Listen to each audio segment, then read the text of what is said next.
Hi, how is everyone doing? Can you hear me okay? All right, I apologize. I'm temporarily joining from my phone while my computer restarts, but I'm actually going to turn some time over to someone else to begin with anyway. Steve Cuthbert is going to provide an update to everyone on where we're at with our pulse surveys. So Steve, are you on the line? I am. Okay, while I get my machine up and going, I'm going to turn the time over to you to jump into that topic. Sounds great. Thanks, Jenny.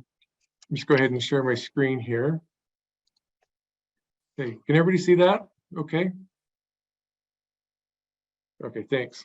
All right, so I just want to take a few minutes this morning. Jenny asked me to give a little presentation similar to what I did for senior leadership a few weeks ago. We've been doing pulse surveys for about a year now, and we wanted just to provide an update to everyone in terms of the results that we're seeing.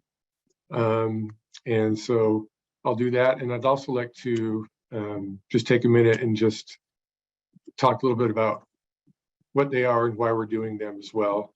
If you've already taken them, some of this may be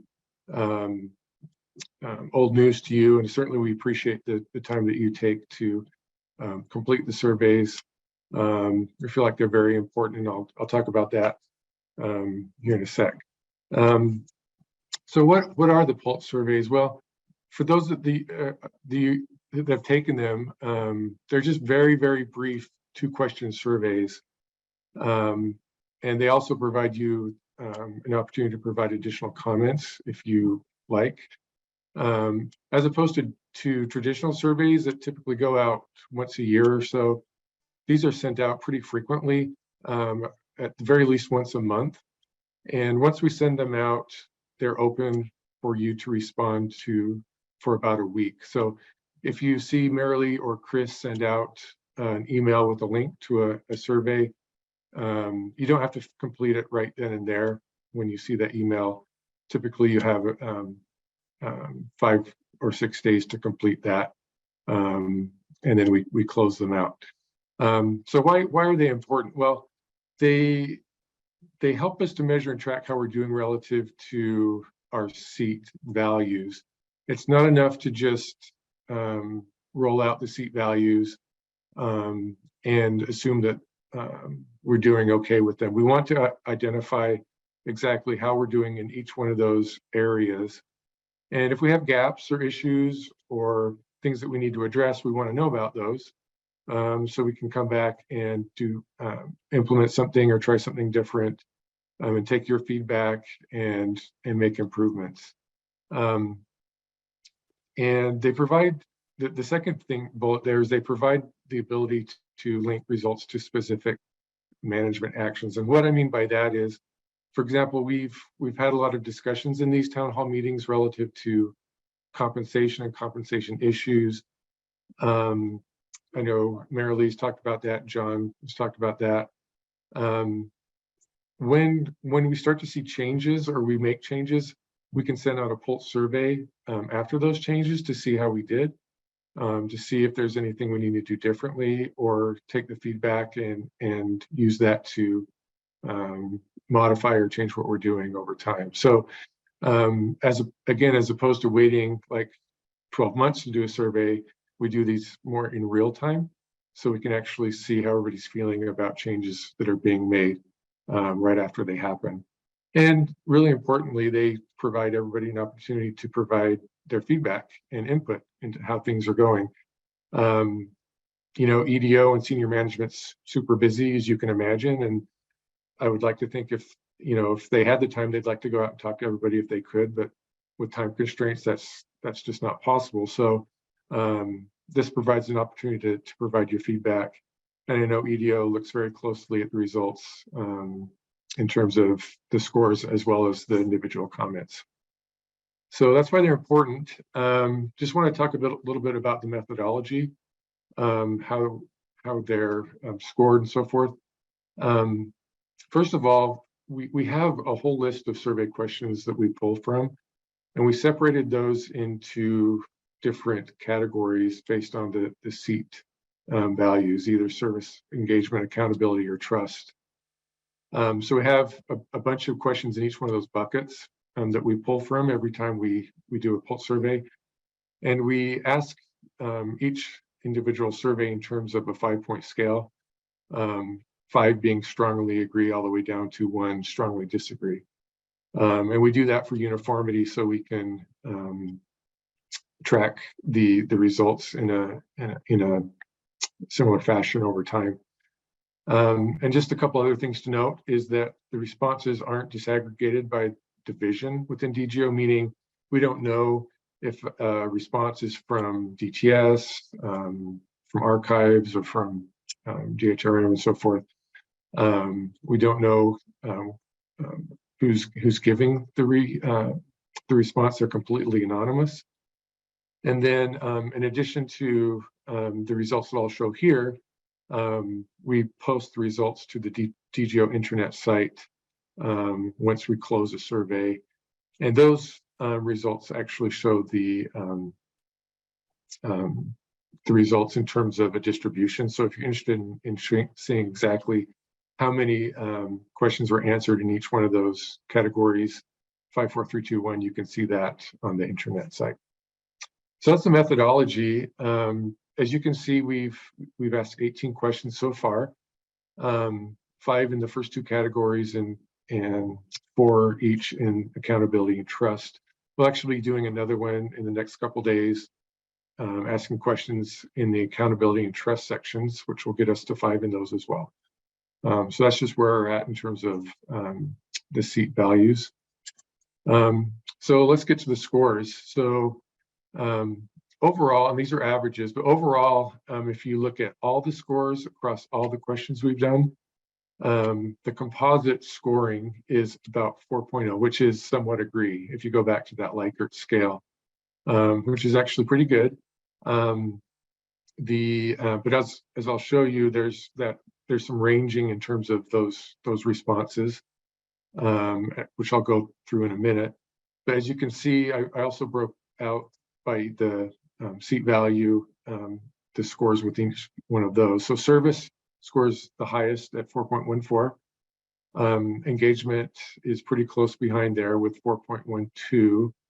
And trust and accountability are basically almost the same at 3.94 and 3.93. So they're all around that somewhat agreed level. I did do a quick graph here so you can kind of see how they're kind of grouped together. So we're actually doing really pretty good, but we'd really like to see that bar go up higher in each one of the categories to be, really strongly within that 4 to 5 range. And certainly we don't want to go, below 4 at all. But obviously there's opportunity for improvement. And as I'll show you here in a sec, with each of the individual questions, we have opportunity for improvement as well too. So that's just the overall high level scoring. If we go into each one of the categories, I'll just go through each one of the questions pretty quickly. My team or work group focuses on fixing problems. That scored really pretty high. In fact, most of the questions around teams and teamwork and working on teams scored actually pretty high, which is great in terms of teamwork, which is wonderful. The other thing is these questions on customers and customer service, they scored actually pretty high too. So our activities reflect a strong focus on the customer. We communicate with our customers to understand their expectations. We have the freedom we need to meet customer needs. Those all scored really good, which is great. Obviously, we're a customer service-oriented organization, and we'd like to see those scores be high up there on the scale. That last one scored a little bit lower, considering our seat values in making business decisions. That question was asked, I think, just a few months after we implemented the seat values. So I think we could probably expect at the time that would score a little bit lower. I'm sure we'll come around and ask a similar question here in the future and hope that one scores obviously a little bit higher. terms of engagement, I have the freedom to use professional judgment in getting the job done. That scored really high and did really well. Is your team actively working on improving your business processes? That scored well too. Overall, I'm satisfied with my job. That scored pretty good, above the 4 range, which is great. The next two probably could use some improvement relative to believing your opinions seem to matter and being involved in decisions that affect your work. Those scored a little bit lower and could probably stand for some improvement there too. In terms of accountability, we just asked 4 questions, like I said there. My supervisor provides me with adequate feedback. That scored actually really good. We asked that question, I think, 2 months or so after we started the new performance management process. So I think that question shows that those conversations are taking place with managers and supervisors relative to that new process, which is good. We're given opportunities to improve our skills, scored pretty good. We're adequately recognized for our good work. That could probably improve a little bit. And then my manager holds me accountable for the work I do. That could probably score a little bit higher as well. So that was accountability. And in terms of trust, this next question, I think, scored the highest out of all the questions. Do you feel your manager trusts you to do your job? That scored super high, which is really good. The next couple could, I think, improve a little bit, which leadership listens to and responds to feedback. And I'm satisfied with information I receive on important issues for management. Those could score a little bit higher. I just saw EDO is having open office hours this month, and I don't know for sure, but I don't know if that's a response to these questions, which I think is great. That EDO is taking the time to have an open office hours. Certainly wanting to get your feedback and listen to any questions or feedback that you may have. The last question in terms of promotions, that scored actually the lowest on all the survey questions. Promotions, I think, were relatively equated with compensation issues.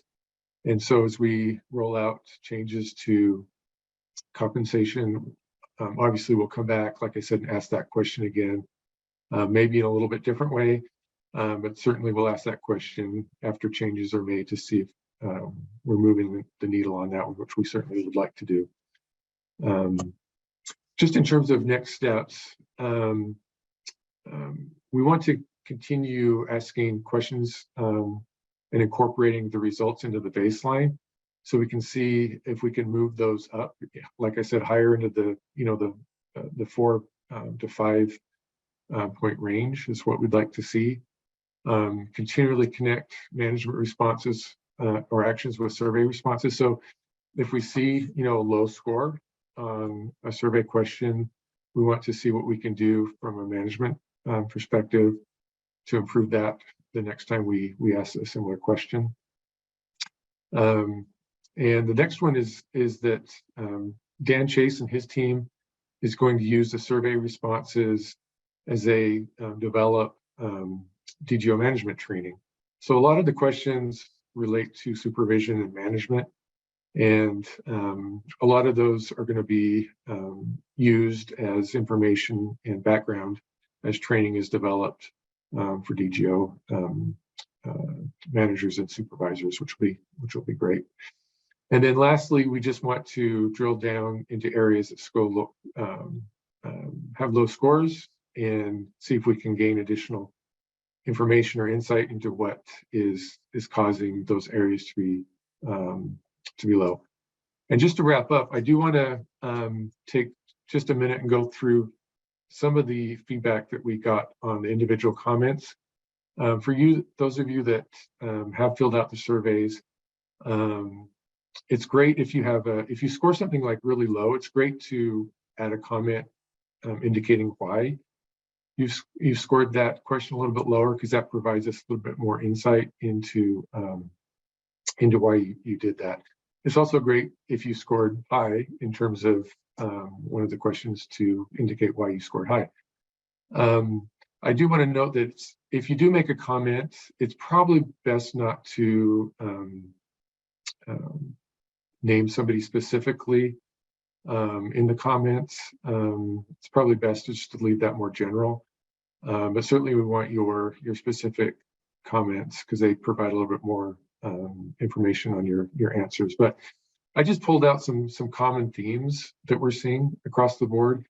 The first one is that overall, I think everyone in terms of the feedback is we're still relatively positive and optimistic on the direction of DGO. We're still a very, very young organization.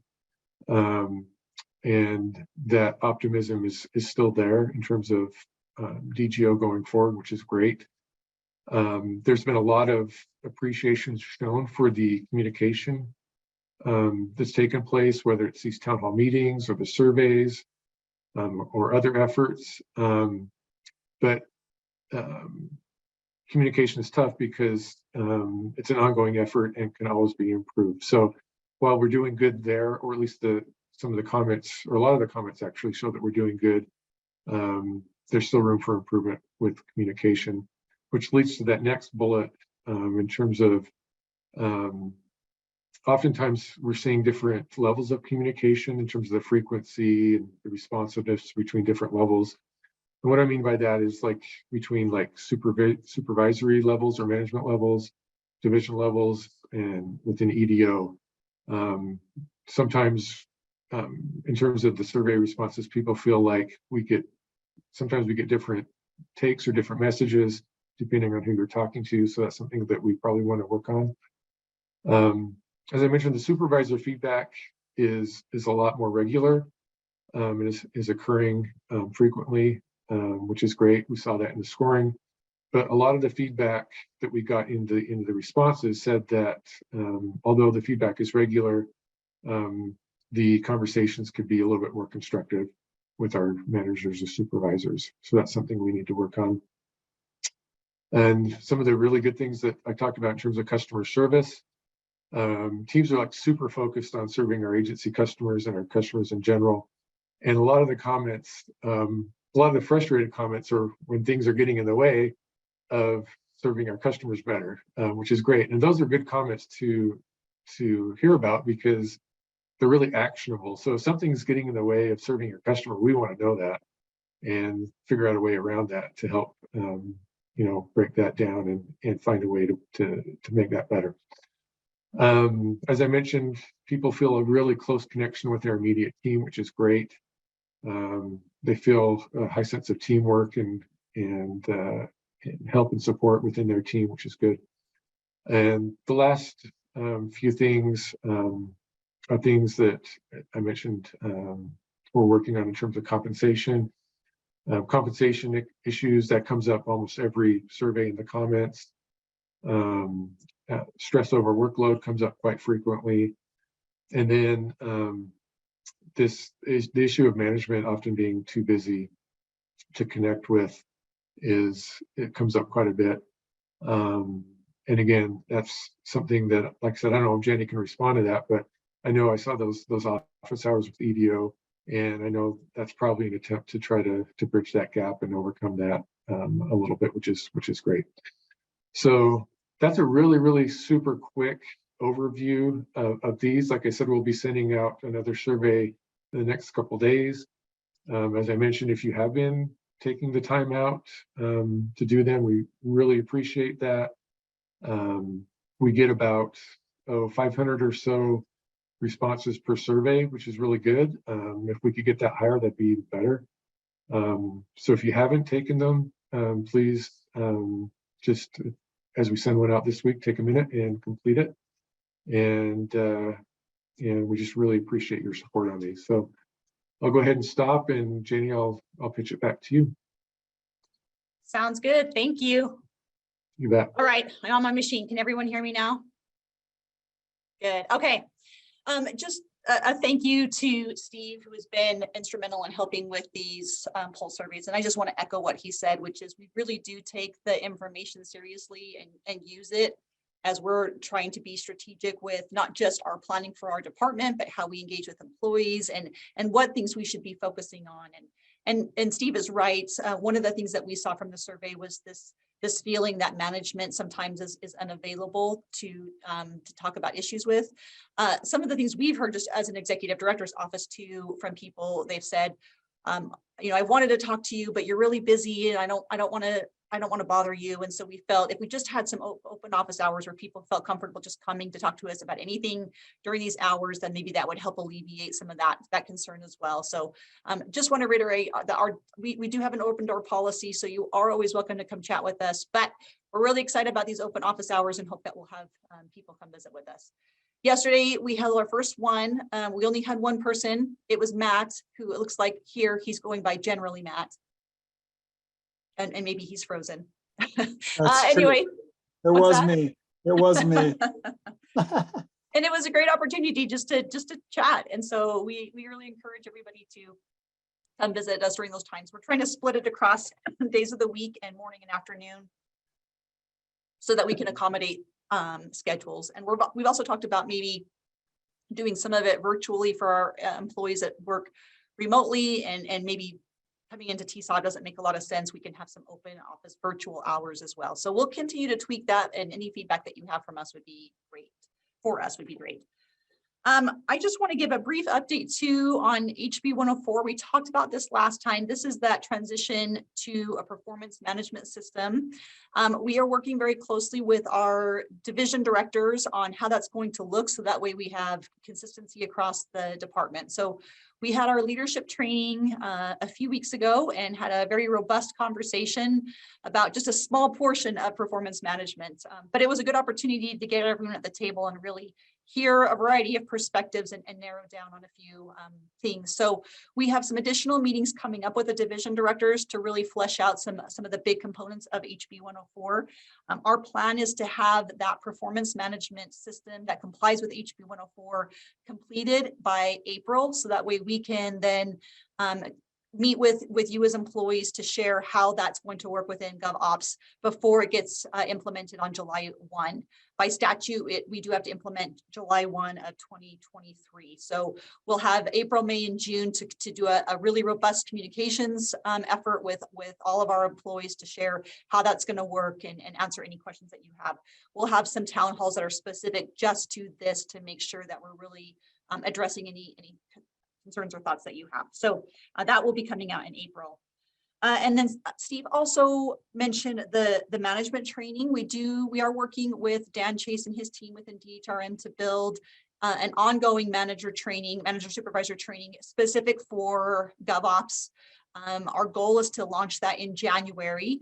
That will be a monthly training that will focus on some of the things that we're seeing in these pulse surveys and just key good practices. So a lot of the things that we're seeing are things like how to conduct a performance evaluation, how to have difficult conversations, how to give employee feedback and how to implement accountability and things like that. Some of the things that you're asking for in these surveys. So again, just the feedback that you give us really helps drive what those trainings and those ongoing discussions should look like and need to incorporate. So thank you for that. I had a question that came up through the intranet that I just want to quickly address. It actually wasn't a question, it was a statement. It was regarding our fall GovOps event that we had here at TSA. We had a great turnout. Thank you to all those who came. But someone shared with us, and this was an oversight on our part, and I make apologies for it, but they pointed out that we had blocked off quite a bit of the handicap parking on the north side for this particular event. And we're talking a lot about inclusivity and such. It's not very smart of us to do that. So I appreciated that reminder and that recognition. We'll do better in the future. I appreciate that was being pointed out. And we'll make sure that we don't do that again for future parties. That was really the only question that I saw come through the intranet. So what questions can we answer for you today, either about the pulse survey, the presentation that Steve just gave, or anything else related to our department?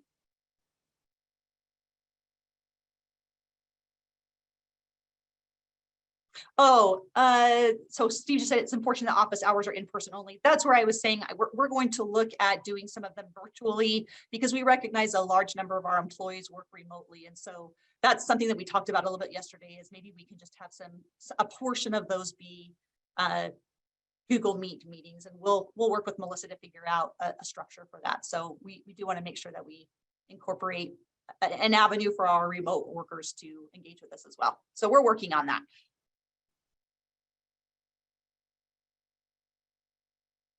While I'm waiting for questions to come in, any of the division directors, anything that's on your radar that you would like to discuss in this forum today?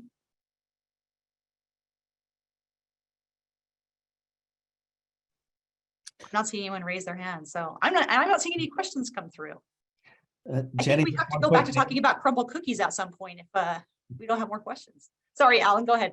I was just going to say you were probably going to mention this, but we're looking forward to the meetings in St. George and Richfield later this week. That's correct. So we met, was it last week or the week before? We went up to the northern part of Utah to meet with our employees up in the Ogden area. And again, acknowledging that we have employees all across the state. So not everybody lives along the Wasatch Front and could join our fall event at TSOD. So we held a lunch in Ogden and met with our employees that are up north, and we are traveling south this week to meet with our employees in southern Utah, St. George area tomorrow, and then in central Utah in the Richfield area on Thursday, and appreciate Melissa getting all of that arranged for us so we can make sure that we are not excluding anyone. Oh, and Melissa's just reminding, if you haven't RSVP'd to those events and you want to attend either the St. George one on Wednesday or the Richfield one on Thursday, she needs to know today, so she's got numbers for food. Go ahead, Matt. So I just wanted to let everybody know that the open office hours were great. There's nothing to be afraid of. I mean, we had a good chat. I learned lots of things, and I highly recommend. 5 out of 5 stars. Thank you. I am curious to know why you're generally Matt today. I'm just generally Matt most of the time. I just want to make that obvious. Thank you. Thanks, Matt. Oh, Matt, they want to know what are some things that you learned. Oh, some things that I learned. Well, let's see. That the office is very open. Yes. It was a very casual conversation. Yeah, so I didn't really have any specific concerns or anything. I really enjoy the way the DGO executive office is being run right now. So yeah, but I do know that if you had any concerns, you could bring them to them and just, you know, just feel the warmth that resides there in the office and the caring. Yeah. Well, I'm not going to promise the warmth side because I'm freezing in here today. I know you meant a different kind of warmth, but as we're transitioning to winter, it's a little cold here. Okay, well, I didn't have anything else on the agenda. It's been a relatively quiet month as we're just gearing up for legislative session. Again, if you have any questions or things that you would like us to address in town halls, we're happy to. Next month, we're going to have Scott Tingley, who is our internal auditor, share some insight into that new office that was created within GovOps and how he's going to be working with the division directors and various groups as we look to establish a really robust internal audit program for GovOps and possibly for the state if our budget request is approved. So we'll have him share that next month. But if there are other questions that you have or other things that you would like us to specifically address in this town hall, please don't be afraid to reach out and to share that request. One last call for questions. I feel like you're letting us off the hook really easy.